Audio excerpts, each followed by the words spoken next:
الذين أنعمت عليهم غير المغضوب عليهم ولا الضالين آمين.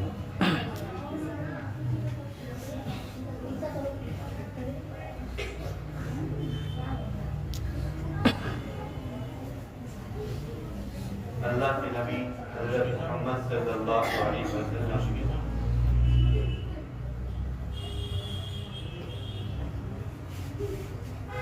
جو دین لے کر آئے ہیں اس دین میں بہت سی چیزیں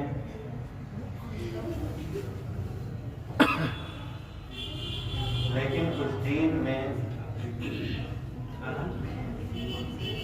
جو دین پر عمل کرنے کا نمونہ ہے وہ رجال اللہ کو بنایا گیا ہے، جس میں سب سے پہلے تو خود حضرت نبی کریم صلی اللہ علیہ وسلم کی ذات ہے۔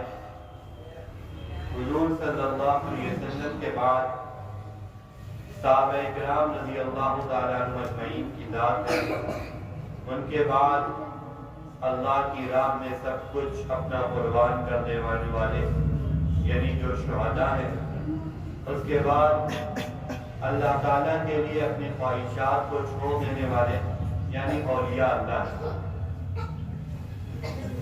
یہ چار حضرات ہیں جن کے طریقے پر چلنے کے لیے اللہ تعالیٰ نے قرآن کریم میں ہمیں دعا سکھائی ہے کہ تم دعا مانگو کہ اللہ تعالیٰ ہمیں ان لوگوں کے طریقے پر چلنے کی توفیق عطا فرمائے۔ ہر نماز میں ہر رکعت میں ہم یہ دعا مانگتے ہیں کہ اہدنا الصراط المستقیم، کہ اللہ ہم کو سیدھا راہ دکھا دیجئے، صراط الذین انعمت علیہم، ان لوگوں کی راہ جن پر آپ نے انعام کیا۔ انعام یافتہ کون ہے؟ جس کی دوسری آیت میں تشریح کی گئی ہے، وہ نبیین، صدیقین، شہداء اور صالحین۔ یہ چار لوگ ہیں جو انعام یافتہ ہیں، اللہ تعالیٰ نے ان کے اوپر اپنا انعام کیا ہے۔ ان کی راہ پر چلنے کی دعا ہر نماز میں ہمیں سکھائی جا رہی ہے کہ ان کی راہ پر چلنا مانگو۔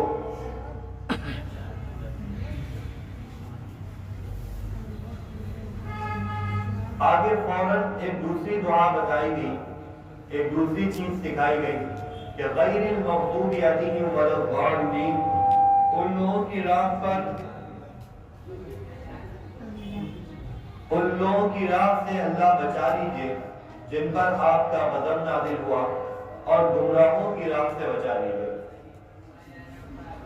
یہ مغضوب علیہم کون ہے؟ یہ ولا الضالین کون ہے؟ ضالین کون ہے؟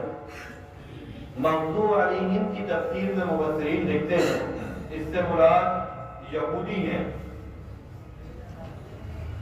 مغضوب علیہم سے مراد یہودی ہیں، اور ضالین سے مراد عیسائی ہیں، جن پر اللہ تعالیٰ کا غضب نازل ہوا، اس سے مراد یہودی ہیں، اور ضالین یعنی جو گمراہ لوگ تھے اس سے مراد تھے عیسائی۔ ایک حدیث میں آتا ہے کہ تم لوگ ضرور بالضرور یہود و نصارہ کے طرز پر چلو گے، حتیٰ کہ اس طرح جیسے دو جوتے ایک دوسرے کے برابر ہوتے ہیں، یعنی اتنا اہتمام ہو جائے گا تمہارا یہود و نصارہ کے طریقے پر چلنے کے، جیسے دو جوتے بالکل ایک دوسرے کے برابر ہوتے ہیں، کوئی جوتا ایک دوسرے سے چھوٹا اور بڑا نہیں ہوتا، ایسے ہی تم یہود و نصارہ کے طریقے پر چلو گے۔ اسی لیے ہر نماز میں یہ دعا منگوائی جا رہی ہے کہ اللہ ان دو لوگوں کے طریقے پر چلنے سے ہمیں بچا لیجیے۔ ان دو لوگوں کا طریقہ کیا تھا؟ یہود کی جو خرابیوں کے اور گمراہیوں کا جو نچوڑ نکالا جائے گا وہ یہ نکل کر آئے گا کہ یہود دین میں کمی کیا کرتے تھے، یہودی دین میں کمی کیا کرتے تھے، ان سے جو بات کہی جاتی تھی وہ اس کو نہیں مانتے تھے، ہر بات کے انکار کرنے کے بہانے تلاش کر لاتے تھے، انبیاء کرام علیہ السلام کا انکار کر دیتے تھے، انبیاء کرام کی باتوں کو نہیں مانتے تھے۔ حضرت موسیٰ علیہ السلام ان سے کہتے تھے، جب کوئی حکم بتاتے تھے تو وہ کہتے تھے سمعنا وعصینا، نے سنا اور ہم نے نافرمانی کی، یعنی ماننا ہے ہی نہیں ہمیں۔ یہ اندر جذبات ہوتے تھے یہودیوں کے۔ اور عیسائیوں کا، اگر عیسائیوں کی گمراہی کو سمیٹا جائے تو جو بنیادی گمراہی عیسائیوں کی نکلے گی وہ یہ نکلے گی کہ عیسائی دین میں اضافہ کیا کرتے تھے، دین میں بڑھاتے تھے۔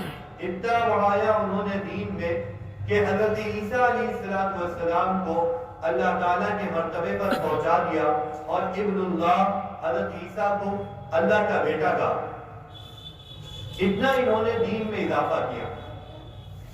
تو یہ دو گمراہیاں ہیں یہود و نصارہ کی، کہ دین میں اضافہ کرتے ہیں اور دین میں کمی کرتے ہیں۔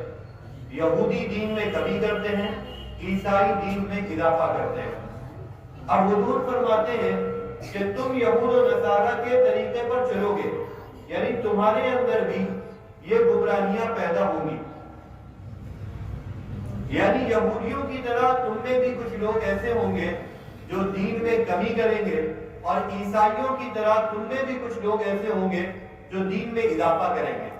ہمیں نہ یہودیوں کے طریقے پر چل کر دین میں کمی کرنی ہے، نہ عیسائیوں کے طریقے پر چل کر دین میں اضافہ کرنا ہے، بلکہ ہمیں صراط مستقیم سیدھی راہ پر چلنا ہے، یعنی جو نبیوں، صدیقین، شہداء اور صالحین کا راستہ ہے۔ اب ہمارے یہاں معاشرے میں ہوتا کیا ہے، ہر چیز میں دو ہی طرح سے گمراہیاں پیدا ہوتی ہیں۔ رسول اللہ صلی اللہ علیہ وسلم کی لائی ہوئی تمام تر تعلیمات میں یا تو کچھ ایسا ہو رہا ہوتا ہے کہ کمی کی جا رہی ہوتی ہے، یا ایسا ہو رہا ہوتا ہے کہ اضافہ کیا جا رہا ہوتا ہے۔ میں مثال دیتا ہوں۔ ہمارے یہاں ایک عقیدہ ہے کہ اللہ کے نبی صلی اللہ علیہ وسلم اپنی قبر میں زندہ ہے۔ حدیث میں آتا ہے الانبیاء احیاء فی قبورہم یصلون، انبیاء اپنی قبروں میں زندہ ہیں، وہ نماز پڑھتے ہیں۔ نبی اللہ حی یرزق، اللہ کے نبی زندہ ہوتے ہیں، انہیں رزق دیا جاتا ہے۔ یہ تمام باتیں حدیث میں آتی ہیں۔ اب ہمارے ہاں ایک گروہ وہ آیا جس نے اس حدیث پر اضافہ کیا، یعنی اس حدیث سے مسئلہ یہ ثابت ہو رہا تھا کہ نبی کی ذات اپنی قبر میں ہے، قبر میں حیات ہے، زندہ ہے، لیکن کچھ لوگوں نے دین میں اضافہ کیا اور کہا کہ نبی زندہ بھی ہے، قبر میں بھی ہے، اور سب جگہ پر نبی ہے۔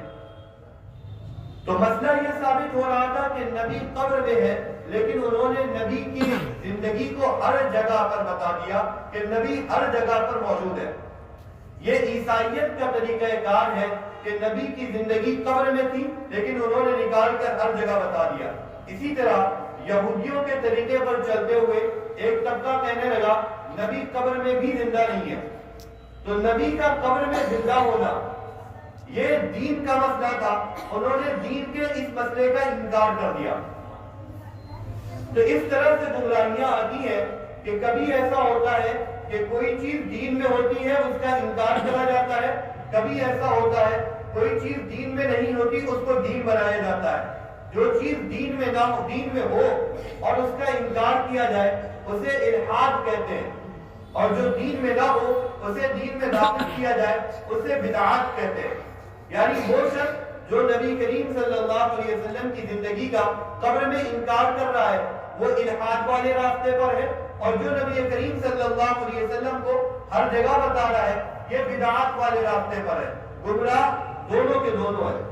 یہی طریقہ کار ہر جگہ ہوتا ہے کہ کچھ لوگ ایسے ہوتے ہیں جو دین میں اضافہ کر رہے ہوتے ہیں، کچھ لوگ ایسے ہوتے ہیں جو دین میں کمی کر رہے ہوتے ہیں۔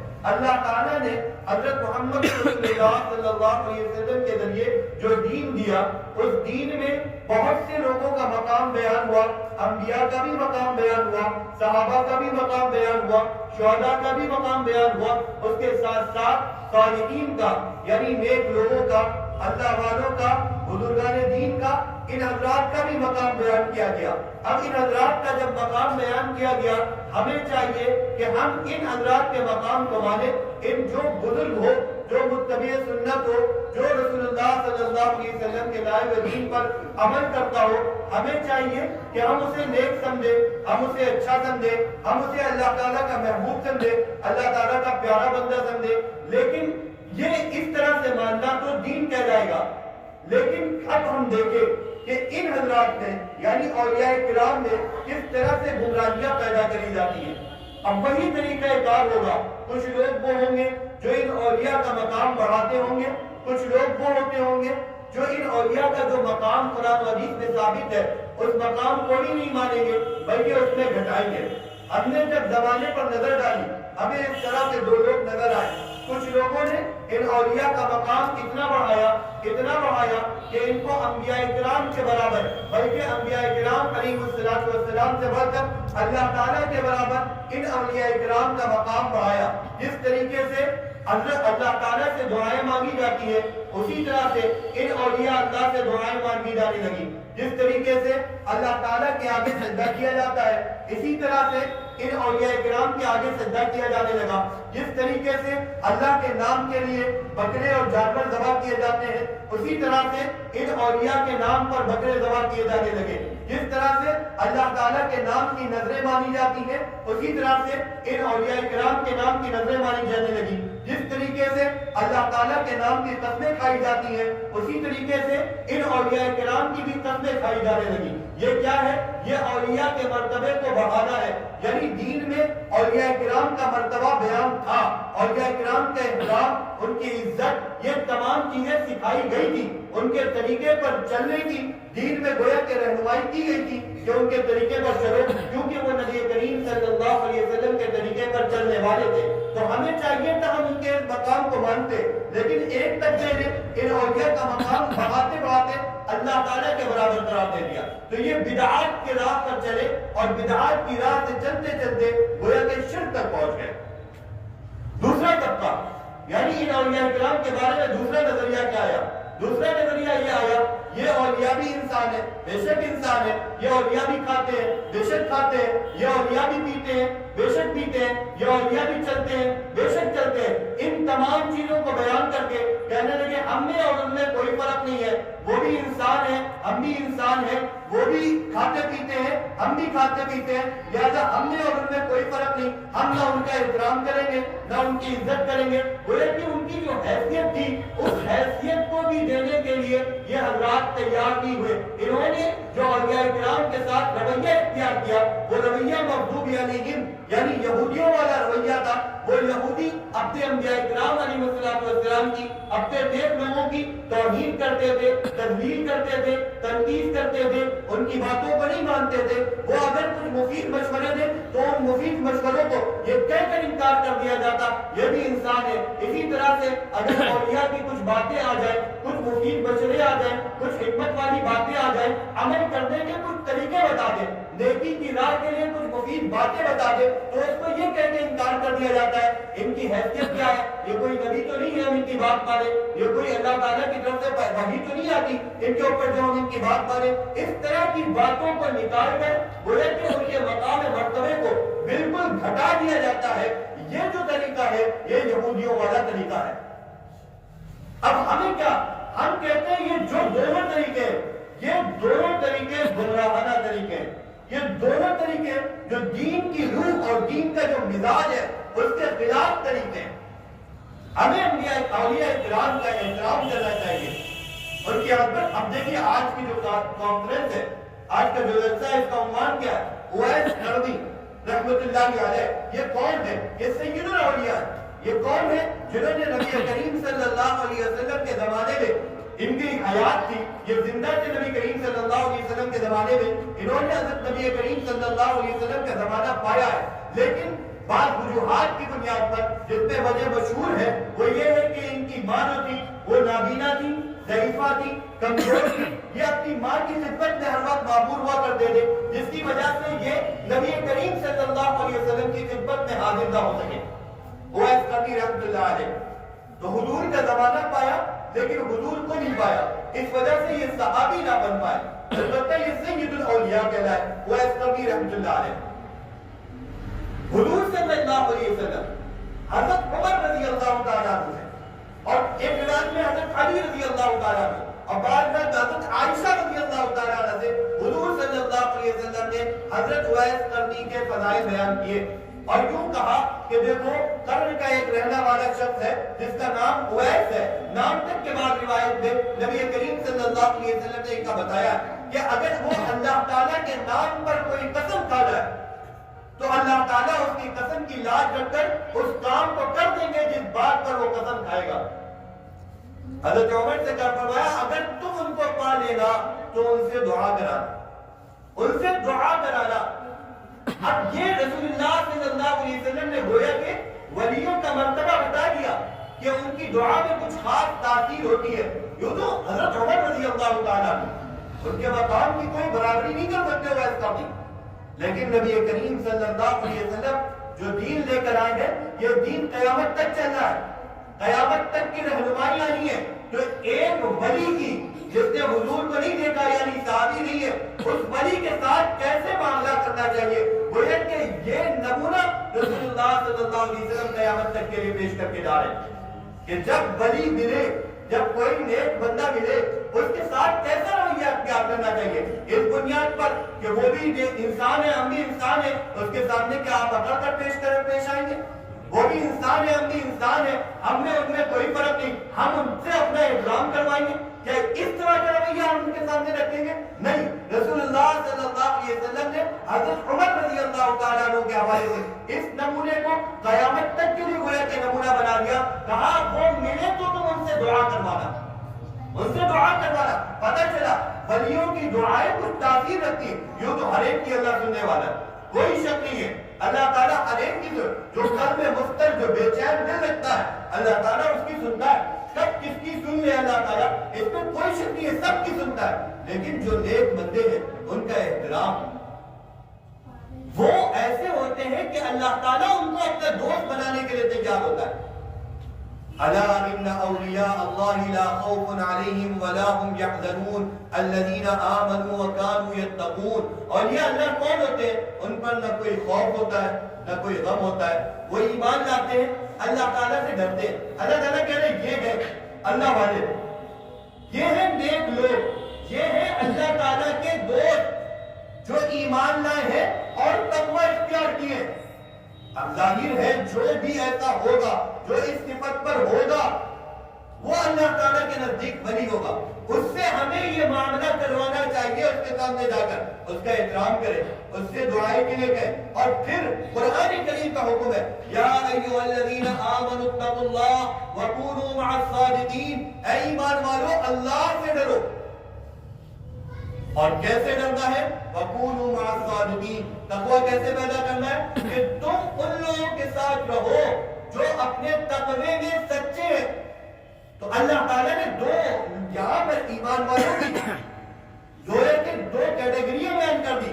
کچھ وہ ہوں گے جو صادقین ہوں گے اور کچھ وہ ہوں گے جو ان صادقین کے پیمانے پر نہیں پہنچے ہوں گے. جو صادقین کے پیمانے پر نہیں پہنچے ہیں ان کو صادقین کے ساتھ رہنا چاہیے.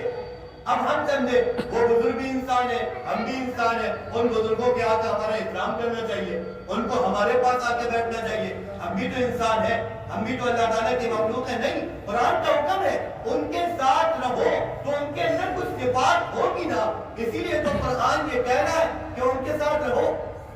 اچھا ایک بات اور سن لے، یہاں پر جب آج ہم لوگ یہ بات کہتے ہیں کہ بھائی اللہ والوں کے ساتھ رہو، نیک لوگوں کے ساتھ رہو، نیکوں کی صحبت اختیار کرا کرو، بزرگوں کے پاس جایا کرو، تو کچھ لوگ کہہ دیتے ہیں ہمارے اپنے ہوتے ہیں اور کہہ دیتے ہیں اللہ والے ہیں کہاں، نیک ہیں کہاں، بزرگ ہیں کہاں موجود ہے بزرگ. یہ جو کہنا ہے نا یہ ایک شیطانی وسوسہ ہے، کیونکہ اللہ تعالیٰ نے جس چیز پر عمل کرنے کا حکم دیا ہے وہ چیز قیامت تک موجود رہے.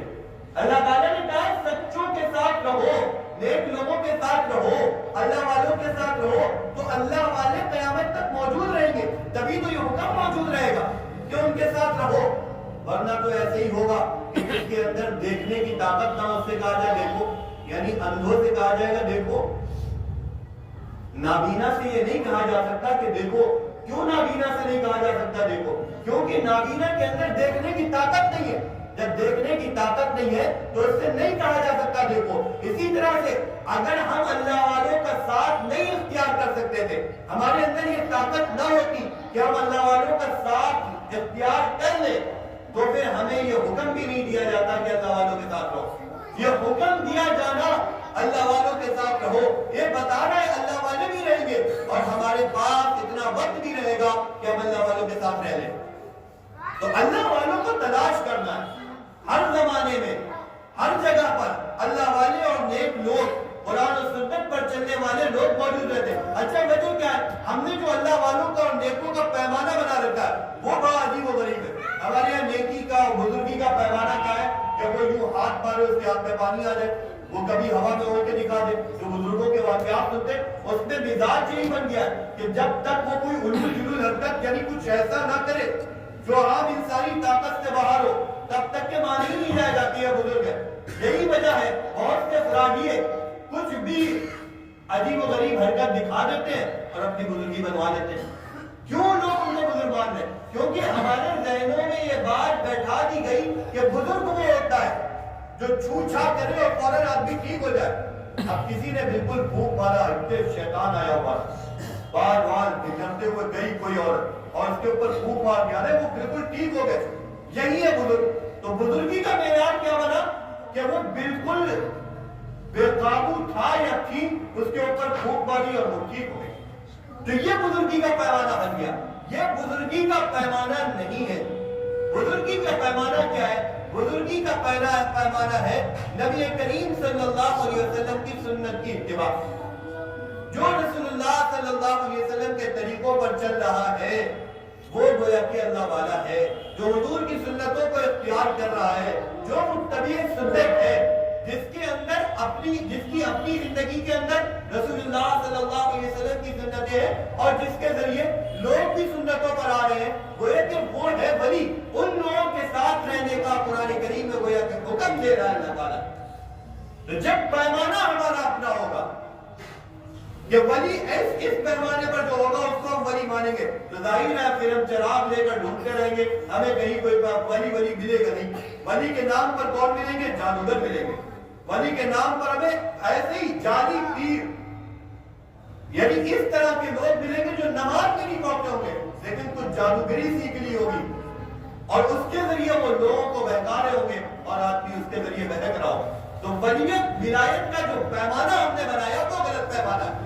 جب ہم ولایت کے صحیح پیمانے پر ولیوں کو تلاش کریں گے تو ہمیں ولی ملیں گے.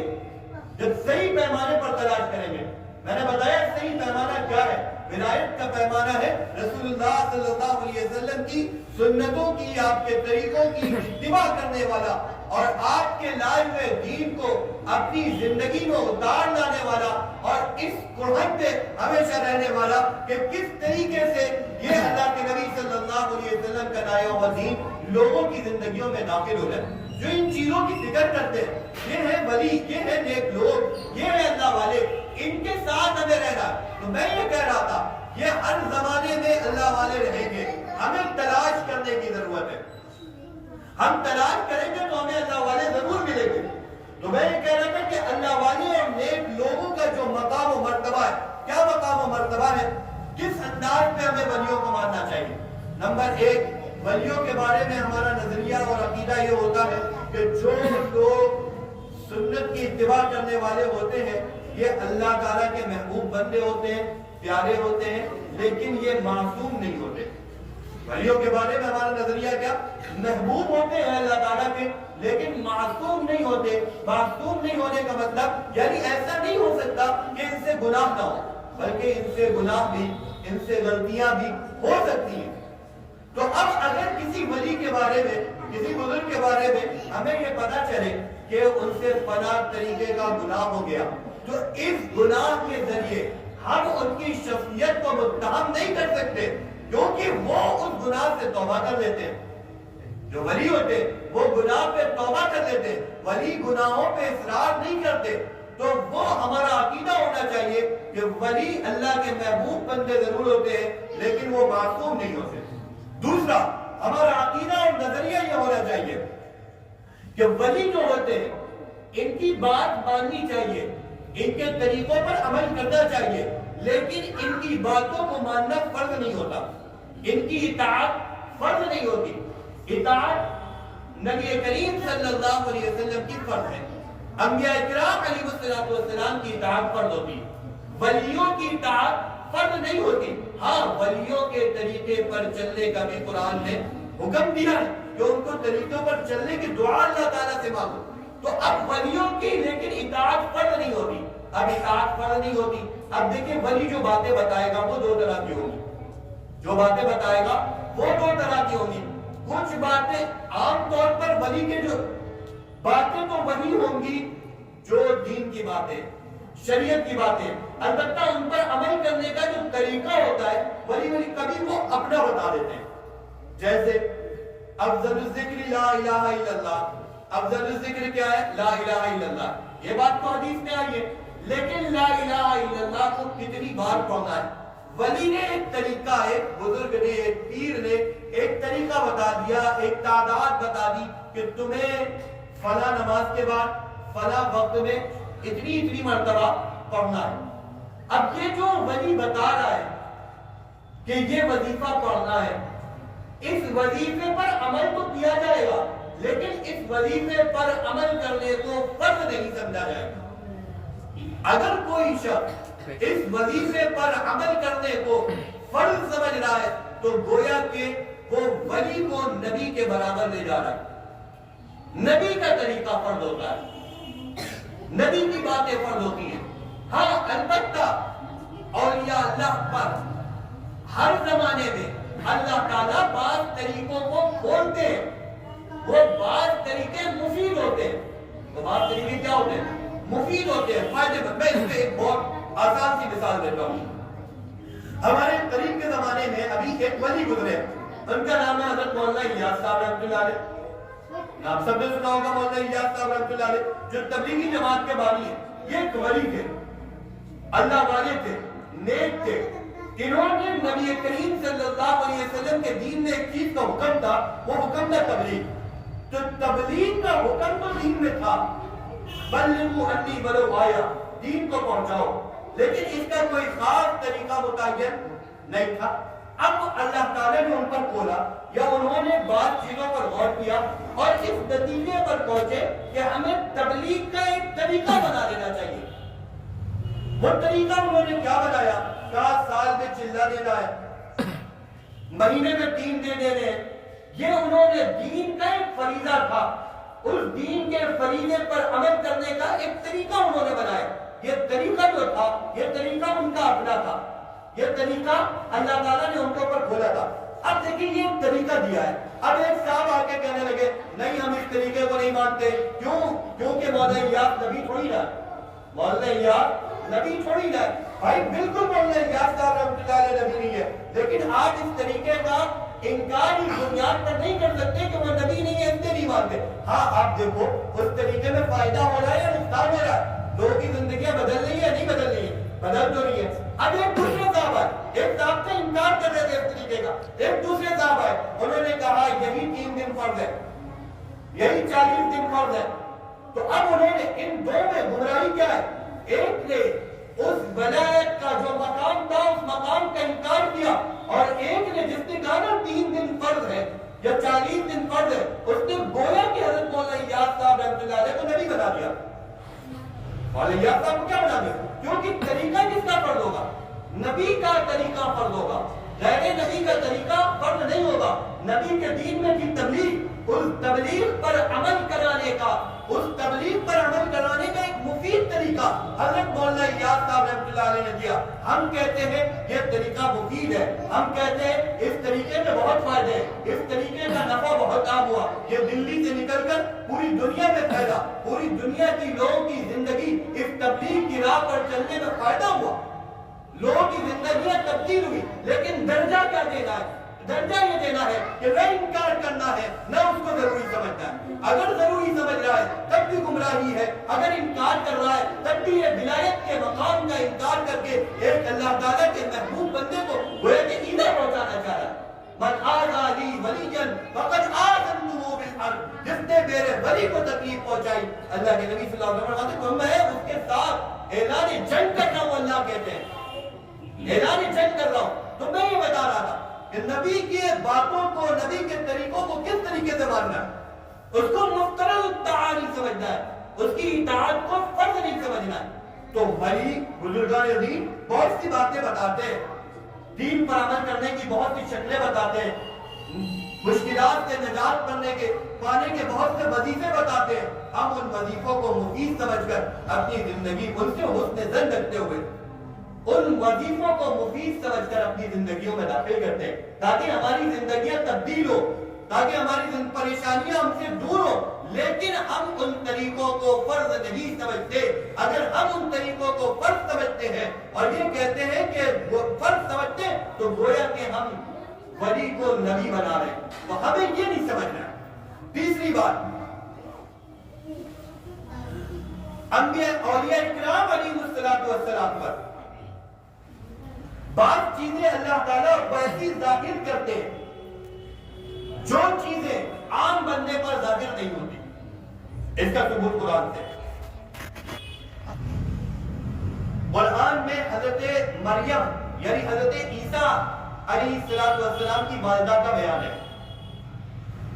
مریم نبی نہیں ہے، حضرت مریم نبی نہیں ہے، عورتیں نبی نہیں ہوتی، تو یہ کیا ہے؟ یہ ولیاں۔ قرآن میں بیان ہے اللہ تعالیٰ حضرت مریم کو بے موسم کے پھل عطا کر رہا تھا، بے موسم کے پھل عطا کر رہا تھا حضرت مریم کو۔ تو اس سے یہ پتہ چلا غیر نبی پر بعض ایسی چیزیں، یعنی ولیوں پر بھی اللہ تعالیٰ بعض ایسی چیزیں ظاہر کرتا ہے جو عام انسانی طاقت کے اندر نہیں ہوتی۔ اب اس واقعے کو جو حضرت مریم کے پیش آیا، اس کو تو اللہ تعالیٰ نے قرآن میں بیان کیا، تو اس پر تو ایمان لانا فرض ہے، کیونکہ اگر ان کا انکار کر رہے تو آپ قرآن کا انکار کر رہے، کیونکہ واقعہ قرآن میں بیان ہو گیا۔ اچھا، اب یہ جو کام تھا اللہ تعالیٰ کا، یہ صرف حضرت مریم پر تو نہیں رکے گا، بعد کے لوگوں پر بھی ایسا ہو سکتا ہے۔ تو حضرت مریم علیہ السلام، حضرت مریم کے علاوہ یعنی نبی کریم صلی اللہ علیہ وسلم کے بعد جو اس امت کے ولی بھی ہوں گے، ان کے اوپر بھی ایسی چیزیں ہو سکتی ہیں، ایسی چیزیں ہو سکتی ہیں کہ جو عام انسانی طاقت کے اندر نہ ہو۔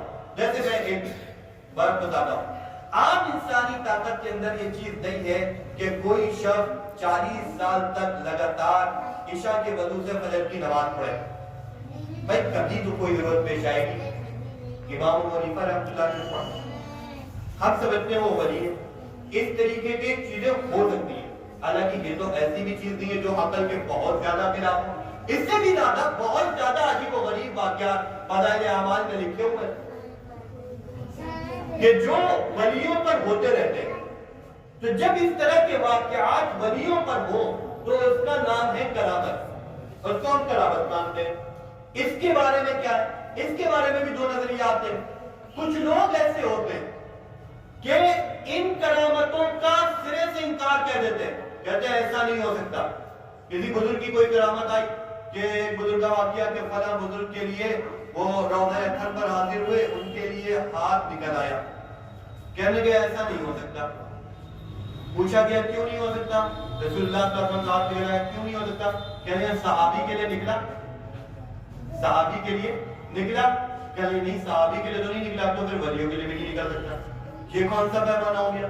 اچھا کوئی یہیں پر کہہ دے اس پر حضرت زکریا بھی موجود ہے، مریم بھی موجود ہے، حضرت زکریا نبی ہے، حضرت مریم نبی نہیں ہے، حضرت مریم کے لیے بے موسم کے پھل آ رہے ہیں، حضرت زکریا کے لیے نہیں آ رہے۔ کوئی اس پیمانے کو لے کر بیٹھ جائے حضرت زکریا کے لیے تو نہیں آئے تو مریم کے لیے کیسے آ سکتے ہیں؟ نبی کے لیے نہیں آ رہے بے موسم کے پھل تو غیر نبی کے لیے کیسے آ سکتے ہیں؟ لہٰذا ہم نہیں مانیں گے۔ بھائی ہم یہ مانتے ہیں چاہے نبیوں پر کوئی معجزہ ظاہر ہو، چاہے ولیوں پر کوئی کرامت ظاہر ہو، اس کے پیچھے کرنے والی ذات اللہ کی ہوتی ہے۔ یہ سب کام اللہ کر رہا ہوگا۔ ہمارا نظریہ یہ ہوتا ہے کہ ان ولی نے یا ان نبی نے یہ کام اپنی مرضی سے نہیں کیا، بلکہ اللہ تعالیٰ نے ان کے اوپر یہ کام کیا ہے، اور اللہ جو چاہے کر سکتا ہے، فعال لما یرید، وہ ہر چیز کر سکتا ہے۔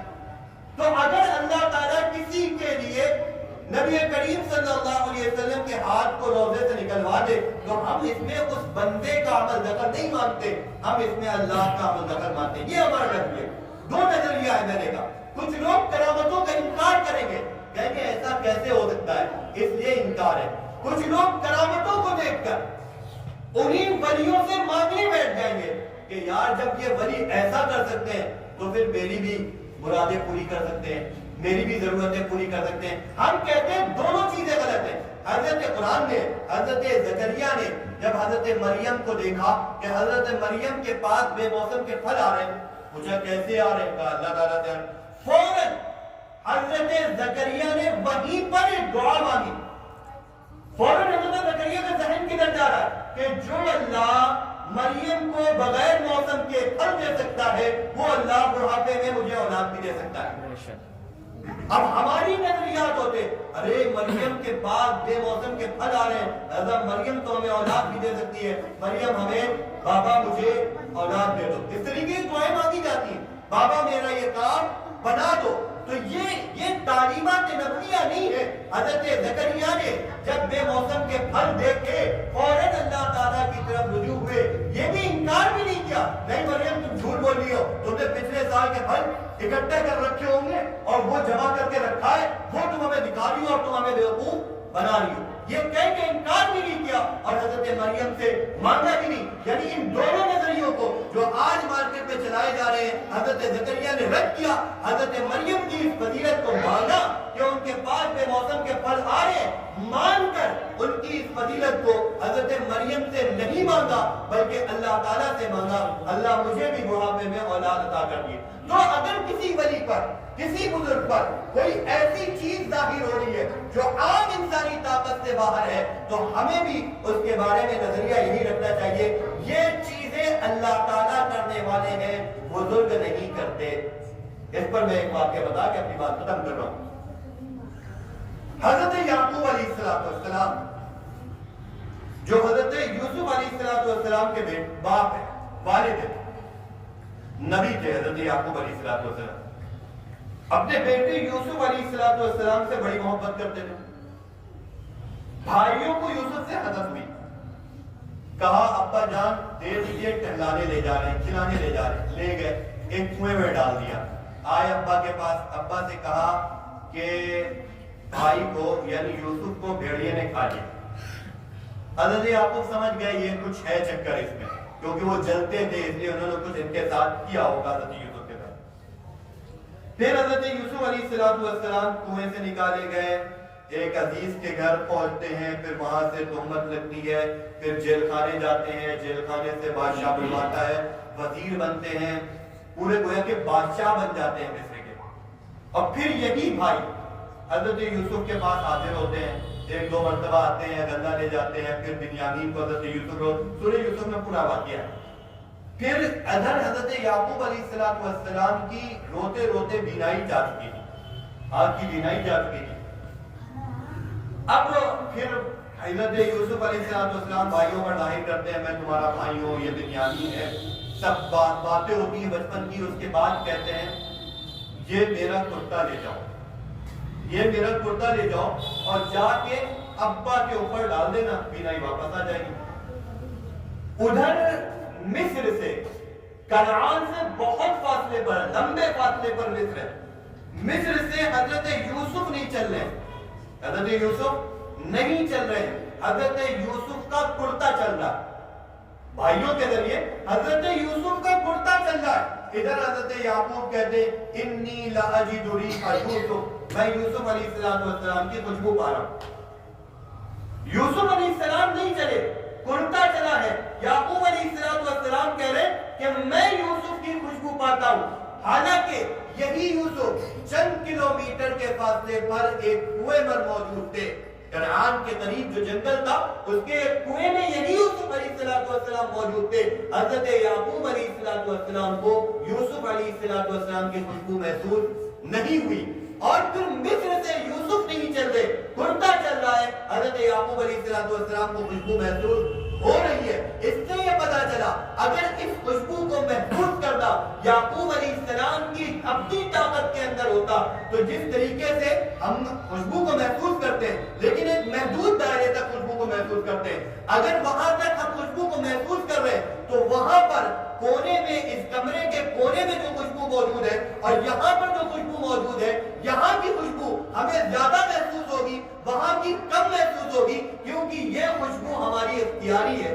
اختیاری چیز میں جو جتنی قریب خوشبو ہوگی ہمیں زیادہ محسوس ہوگی، لیکن جب غیر اختیاری خوشبو لمبے فاصلے سے خوشبو محسوس ہو رہی ہے، اگر حضرت یعقوب کی یہ خوشبو اختیاری ہوتی تو جب یوسف علیہ السلام کنویں میں تھے تو خوشبو زیادہ محسوس ہوگی، لیکن خوشبو محسوس نہیں ہو رہی۔ پتہ چلا یہ حضرت یعقوب کی اپنی اختیاری خوشبو نہیں ہے، بلکہ یہ خوشبو تو اللہ تعالیٰ سنوا رہے ہیں۔ اللہ تعالیٰ نے جب چاہا تو یوسف علیہ السلام چند کلومیٹر کے فاصلے پر کنویں میں موجود ہے، یہ خوشبو محسوس نہیں ہوئی۔ جب اللہ تعالیٰ نے چاہا تو مصر سے یوسف علیہ السلام نہیں چل رہے بلکہ یوسف علیہ السلام کا پردہ چل رہا ہے، اللہ تعالیٰ یہ خوشبو محسوس کرا دے رہا۔ انبیاء پر اس طرح کے کام ہو تو اسے معجزہ کہتے ہیں، ولیوں پر اس طرح کے کام ہو تو اسے کرامت کہتے ہیں۔ کرامت کے بارے میں ہم اہل السنہ والجماعت کا عقیدہ اور نظریہ یہ ہے کہ اولیاء اللہ پر جب کبھی اس طرح کی چیزیں ظاہر ہوتی ہیں تو وہ اللہ تعالیٰ کرنے والے ہوتے ہیں، اللہ تعالیٰ اپنے ولیوں میں سے جس کے اوپر چاہتا ہے ظاہر کر دیتا ہے۔ ہم نہ اس بنیاد پر انکار کر سکتے ہیں کہ ہماری عقل میں نہیں آ رہا، نہ ہم ان سے مانگ سکتے ہیں کیونکہ وہ خود اس چیز کو کرنے والے نہیں ہوتے۔ یہ اولیاء اکرام کے بارے میں ہمارے نظریات ہونے چاہیے، اس طرح کے نظریات کے اہل سنت والجماعت کے نظریات ہیں۔ ہم اگر ان نظریات اور ان عقیدوں کے حامل ہوں گے تو رسول اللہ صلی اللہ علیہ وسلم کی دی ہوئی یہ چیز یعنی اللہ والے شخصیات یہ ہمیں رسول اللہ صلی اللہ علیہ وسلم کے دین کے ذریعے ملے ہیں، ان کو ہم صحیح طریقے سے ماننے والے ہوں گے۔ اس میں اونچ نیچ کریں گے تو یا تو بدعات کے مرتکب ہو جائیں گے یا الحاد کے مرتکب ہو جائیں گے۔ اللہ تعالیٰ ان دونوں خرابیوں سے ہم سب کی حفاظت فرمائے۔ وآخر دعوانا الحمد للہ رب العالمین۔